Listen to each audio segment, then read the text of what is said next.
예수님께서 열두를 부르신 것은 12지파에 의해서 상징되었던 구약의 이스라엘에 대비되는 새 이스라엘을 상징하는 의미를 갖는데, 예수님께서 제자들을 부르신 후 병을 고치는 능력, 그죠? 병을 고치는 능력과 권위, 그 다음에 귀신을 쫓아내는 권능과 전도 사역에 필요한 교훈을 줬다는 거예요.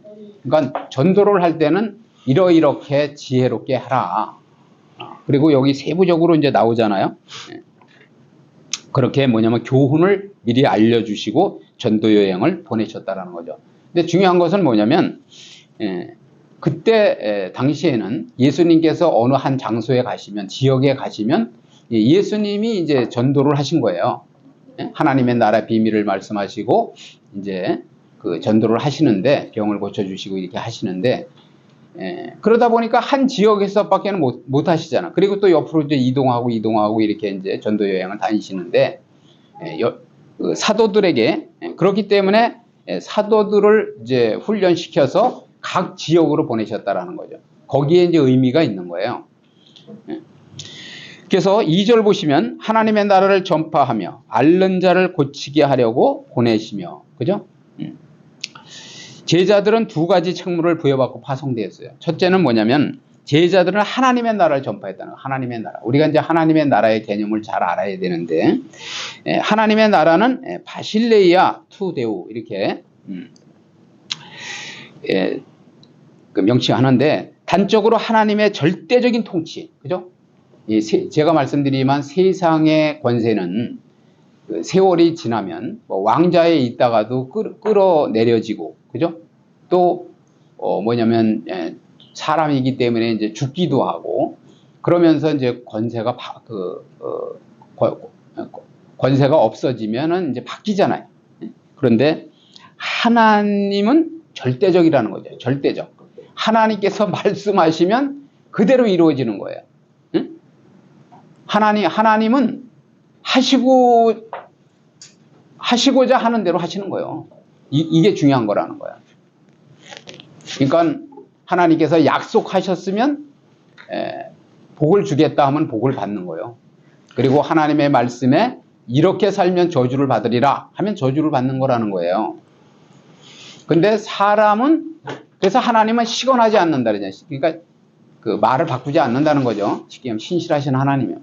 그런데 사람은 자기의 그 형편 따라서 내가 너를 도와줄게 했다가도 또 말을 바꾸잖아요. 그죠? 그리고 할 수 없어요. 맹세했다고, 그래서 함부로 맹세하지 말라는 거야. 맹세했다고 해서 그걸 지킬 수 없다는 거죠. 그래서 뭐냐면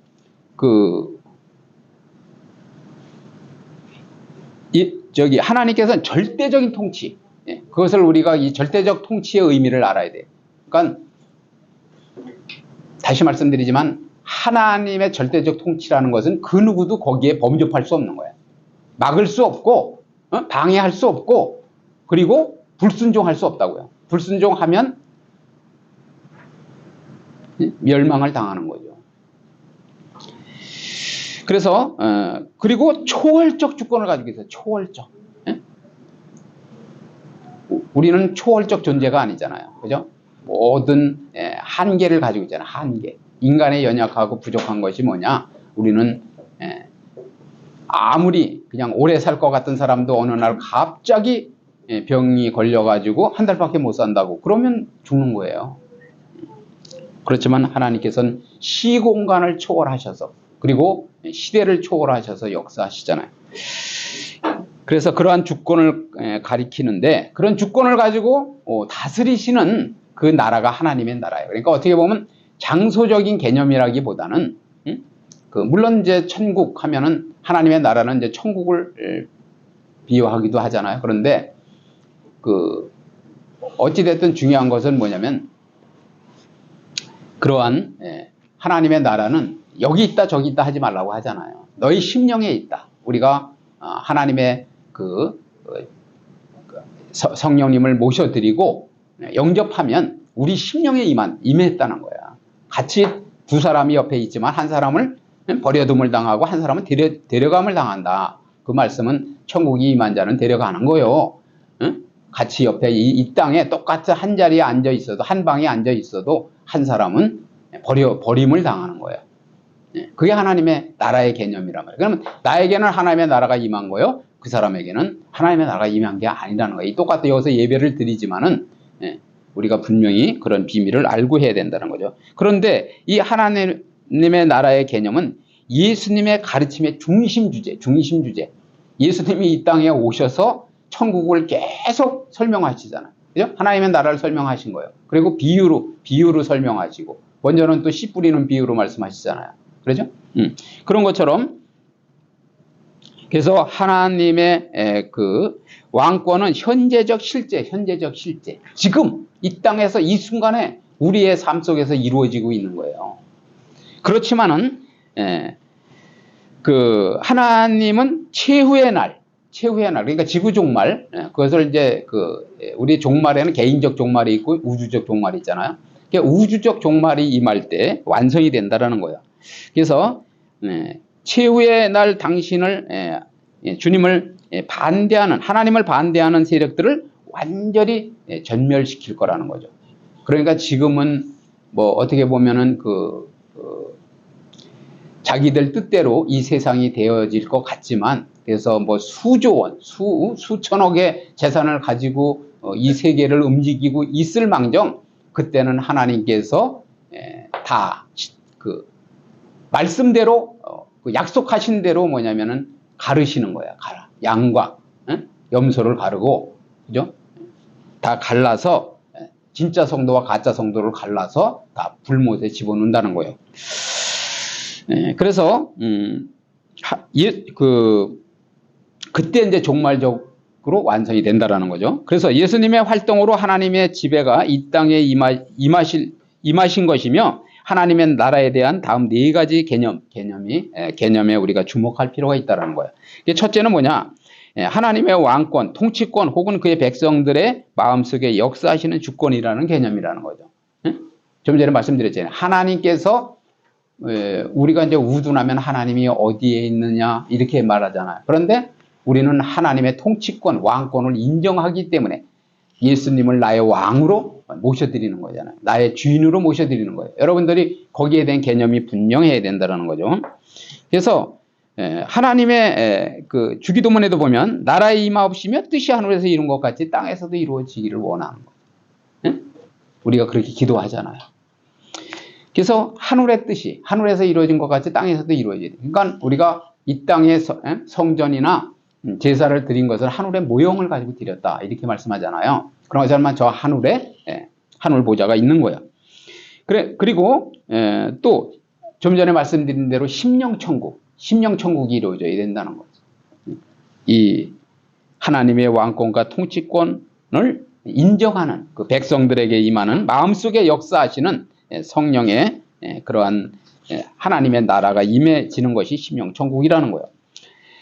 두 번째는 뭐냐면 완전한 구원, 그죠? 곧 우리의 마음속에 하나님을 우리의 왕으로 모시고 그 뜻에 순종함으로 비롯되는 모든 영적인, 물질적인 축복의 개념이라는 거죠. 그러니까 우리가 축복하면은 이제 물질적인 걸 먼저 생각하는데 거꾸로 생각하셔야 돼요. 물질적 축복을 안 주신다는 말이 아니라 물질적 축복은 보너스적인 개념이고 영적인 축복을 여러분이 받으셔야 돼요. 영적인 축복은 뭐냐? 하나님의 존재를 알게 되는 거예요. 말씀을 통해서 영생의 비밀을 여러분이 깨달아야 돼요. 이 기록된 말씀만 그냥 읽는 거로서 끝나는 게 아니라 그 문자적인 그런 말씀으로 읽고만 마는 것이 아니라 그 말씀을 통해서 생명을 발견하고 여러분들이 그 생명을 내 것으로 받아들여야 된다. 그래서 하나님의 뜻, 계획이 발견되어야 된다는 거죠. 또 설교 말씀을 통해서 여러분에게 이제 말씀이 들려줘야 된다는 거죠. 그죠? 그래서 그게 영적인 축복이에요. 좀 전에 말씀드렸지만 하나님이 살아계시고, 그죠? 사단 마귀가 우리를 우는 사자와 같이 두루다니면서 산길자를 찾고 있다는 거예요. 사람들이 그것을 안다고 하면은 누구에게 나의 인생을 의탁하겠냐고요. 그죠? 절대 주권을 가지고 좀 전에 말씀드린 대로 초월적 그러한 능력을 가지고 계신 하나님께 나의 삶을 맡기고 그분의 인도함에 따라서 우리가 살아가야 되지 않겠느냐, 그런 거예요. 네, 세 번째는 뭐냐면 교회 곧 하나님을 왕으로 모신 사람들의 모임이라는 거죠. 우리가 지금 여기서 함께 예배를 드리는 것은 뭐냐면 그 하나님의 나라와 교회는 거의 동일한 그러한 것이라는 거죠. 그래서 우리는 믿음 공동체, 그렇게 또 그 복음 공동체, 이렇게 우리가 표현을 하잖아요. 그래서 네 번째는 구속받은 우주 곧 모든 영광으로 가득 찬 새하늘과 새 땅, 그죠? 새하늘과 새 땅이 이제 우리가 새하늘과 새 땅에 들어가기 위해서 사실적인 실질적인 그런 이단에서 말하는 그런 새하늘 새 땅 말고 그런 우리의 그 구원의 최종적인 사역이 이루어지는 나라를 의미한다라는 거죠. 그리고 이제 두 번째, 그러니까 제자들에게 처음에는 그 하나님의 나라에 대해서, 그 다음에 두 번째에 대해서는 제자들의 병을 고쳐 주어야 했다라는 거죠. 제자들은 사람들의 병을 고쳐 줘야 되는 거예요. 그런데 하나님의 나라를 전파하는 것이 영적인 일이라면 병을 고치는 것은 육적인 일이에요. 근데 이제 이렇게 생각하셔야 돼. 육적으로 병이 들면은 쉽게 얘기해서 영적으로도 병이 드는 거예요. 응? 사람이 그렇잖아요. 우리 여러분들도 중환병에 걸렸다. 그러면은 감기 정도 들리면이야 뭐 교회에 오지만 진짜 죽을 병이 들렸다. 그러면은 교회 못 오죠. 그죠? 그렇기 때문에 영적인 말씀을 들을 기회도 없고, 그리고 이제 그 영도 약해지는 거예요. 쉽게 얘기하면. 그런 의미예요. 그렇지만은 여기서 드리고자 하는 말씀은 뭐냐면 육적인 병만 고침을 받고, 그리고 영적인 그러한 영생의 진리를 몰라서 지옥을 간다면 불쌍한 거죠. 엄청 불쌍한 거죠. 병 고침 안 받은 것보다는 낫지만 엄청 불쌍한 거라는 거야.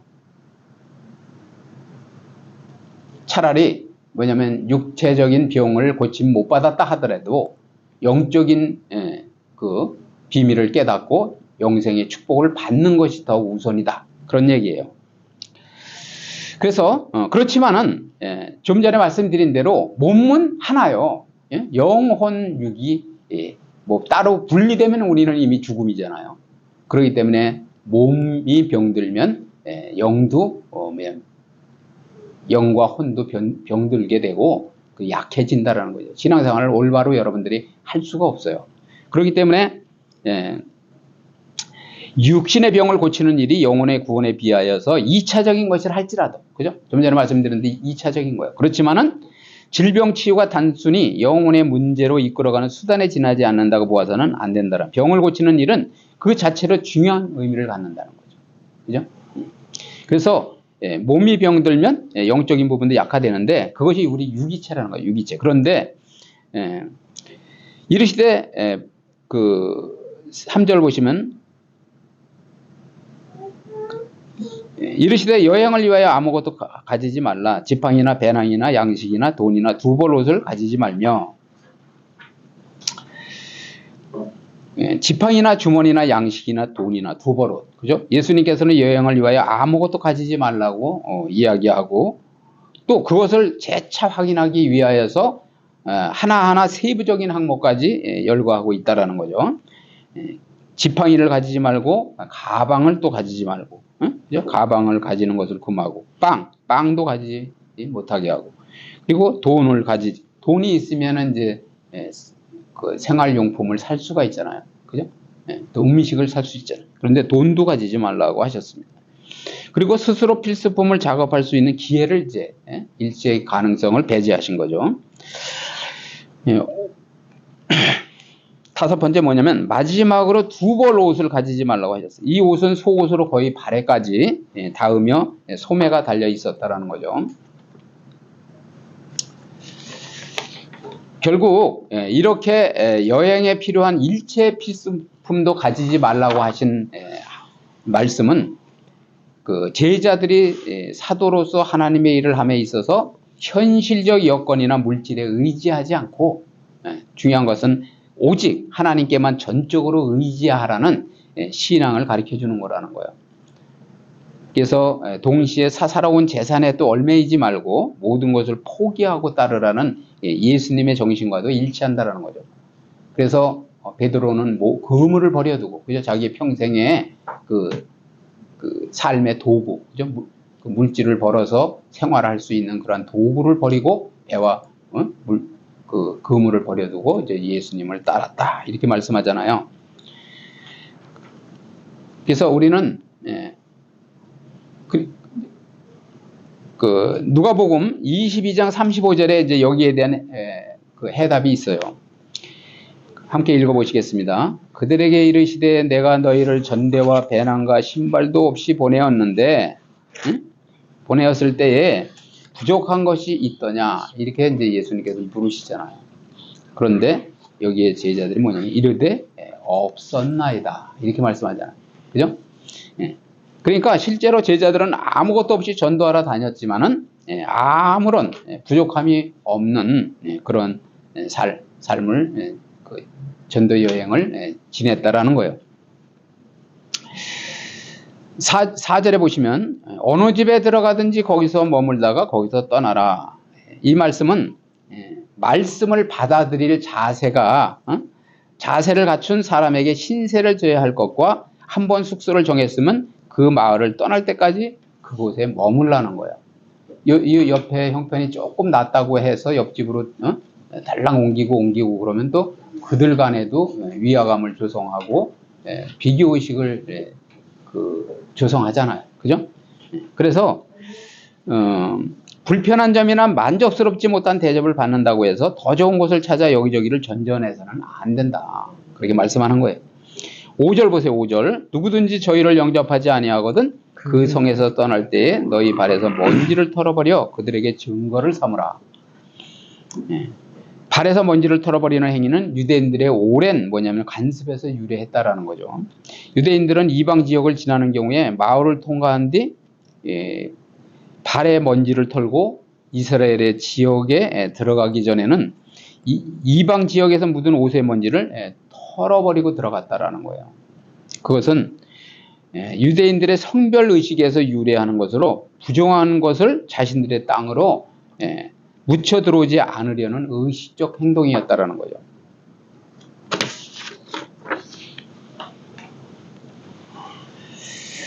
그래서 본문에서 주님이 이러한 행위를 지시하신 것은 다음과 같은 의미를 지니고 있는데 선민과 이방인의 진정한 구분은 메시지를 받아들이고 사도들을 영접하느냐 여부에 달려있다는 거야. 쉽게 얘기하면은 예수님이 생명의 말씀을 전해주시고 그리고 내가 너희들을 억만 죄악 가운데에서 구원할 수 있는 구세주라고 설파하시는데도 불구하고 영접하지 아니하고 배타하고 거부하는 자들을 그런 자들에 대한 진노를 미리 말씀하시는 거라는 거죠. 그래서 더 나아가 발에 먼지를 떠는 행위는 하나님 나라의 메시지를 거부한 곳에 하나님의 심판이 임하는 심판. 좀 전에 말씀드린 대로. 그래서 공격적인 선언이자 증거가 된다라는 거죠. 그것은. 세 번째, 하나님의 나라의 메시지를 전파했을 때 받아들여지지 않을 수도 있다는 사실을 미리 알려둠으로써 제자들이 그러한 상황에 처하게 되었을 때 낙담하지 않도록 하기 위함이라는 거예요. 우리도 전도를 하다 보면은 참 막 거기에 반응을 보이고 그리고 또 질문을 하는 분들이 있어요. 그러면은 막 신이 나서 잘 이렇게 이야기를 이어갈 수가 있는데 막 첫 마디에서 자르는 분들도 있어요. 아, 그런 얘기 하지 말라고. 그러면서 그냥 초를 치는 분들이 있는데 어쨌든 그럴 때 이제 제자들이 낙심하지 말라는 거예요. 6절 보시겠습니다. 6절. 제자들이 나가 각 마을에 두루다니며 곳곳에 복음을 전하며 병을 고치더라. 그죠? 제자들이 선교 활동이 계속적이고 반복적으로 이루어졌음을 의미하고 있는 거예요. 제자들이 발길이 닿는 곳이면 어디에나 복음을 전하고 병을 고치는 등 예수님의 사역을 열심히 대행했음을 보여준다라는 거죠. 바야흐로 제자들을 통해서도 하나님 나라가 전파되고 실현되어 가고 있는 것이라는 거예요. 제가 서두에 말씀드렸지만 예수님께서 각 지역을 부지런히 그냥 쉬는 시간도 별로 없이 그렇게 아주 피곤한 몸을 이끌시고 다니시면서 제자들을 가르치시고 전도하시고 이렇게 하셨지만은 이제 제자들을 각 처소로 보내시면서 짝을 지어서 보내시면서 이제 전도를 하게 하신 것이 그런 열매를 맺어서 하나님의 나라가 전파되고 실현되어 가고 있다는 겁니다. 결론을 말씀드리면 복음의 빚진 자라고 제가 누누이 우리는 말씀드리잖아요. 우리가 어떠한 노력에 의해서 어떠한 공로에 의해서 우리가 복음을 받아들인 것이 아니라 깨달은 것이 아니라 정말 하나님께서 선택적으로 우리를 사랑하시고 우리를 하나님의 자녀 삼아주시고 빛을 비춰주셔서 우리가 그 빛을 깨닫게 되었는데 복음의 빛을 빚진 자인 우리는 주님의 최대 명령이에요. 최대 명령. 전도와 선교는요, 이 지구상의 최고의 명령이란 말이에요. 어떻게 보면은 전도하지 않는 교회는 교회로서의 존재 목적이 없다라는 거예요. 네? 그걸 우리가 분명히 깨달으셔야 된다는 거예요. 그래서 그러한 전도와 선교에 힘을 쓰는 그런 삶을 살아가는 저와 여러분이 되었으면 합니다. 두 번째는 뭐냐면 전도 사명을 이루기 위해서 육신의 질병도 고쳐주어야 된다는 거죠. 아까 말씀드렸지만은 질병에 걸리면 사람들이 모든 것이 이제 약해지고 뭐냐면은 죽음을 생각하기 때문에 마음이 조금 이제 뭐냐면 연약해지고 그런다는 거죠. 그럴 때 뭐냐면 여러분의 참 인생에 해결자가 계시다. 그래서 그때 이제 우리의 왕 되시고 우리의 주인 되시고 우리의 구세주 되시는 예수님을 전할 수 있는, 그리고 그러한 전했을 때 받아들일 수 있는 그러한 이제 상태가 되는 거라는 거죠. 그러기 위해서는 여러분께서 병 고침의 은사를 받으셔서, 제가 이제 하영샘 교회는 많은 분들이 여러 가지 각양 은사가 나타나기를 원해요. 그래서 그 은사를 가지고 여러 가지, 은사는 막 수십 가지 막 수백 가지 되잖아요. 그러니까 그런 은사를 가지고 여러분들이 병도 고쳐주고, 그죠? 그리고 그분들에게 또 상담도 해주고, 그렇게 하는 삶을 살아야 된다라는 거예요. 세 번째는 뭐냐면 전도 여행을 위하여 오직 하나님께만 전적으로 의지해야 된다는 거예요. 오늘도 보면 지팡이나 돈이나 두벌 옷이나 신발도 그냥 신고 다니는 것 외에는 또 여분의 신발을 가지고 가지 말라는 거죠. 그런 것처럼 오직 하나님만을 전적으로 의지하는, 왜냐하면 하나님께서는 광야 생활을 하는 애굽에서 출애굽해서 광야 생활을 하는데도 신이 닳지 않았다고 그러잖아요. 헐벗게 하지 않으셨다라는 거죠.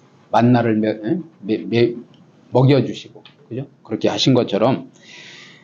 그래서 그리고 또 사사로운 재산 때문에 어리석은 부자와 같이 물질만 모아서 죽을 때 가져갈 수 있는 것도 아님에도 불구하고 창고를 계속 더 크게 짓고 넓히고 그러면서 내 영혼아 즐거워하자, 그러한 부자와 같은 어리석은 삶을 살지 않기를 바라는 것, 그런 삶을 살지 말아야 되겠습니다. 그래서 우리를 구원과 생명으로 인도하시는 주님의 탄생을 기념하는 성탄절을 맞이하여서 온 세상의 구원자 되시는 예수님을 우리는 부지런히 전해야 돼요. 부지런히 기회 있을 때마다, 그리고 또 의도적으로 시간을 내서, 그래서 전하는 복된 삶을 사시는 저와 여러분 되시기를 주님의 이름으로 축복을 드립니다.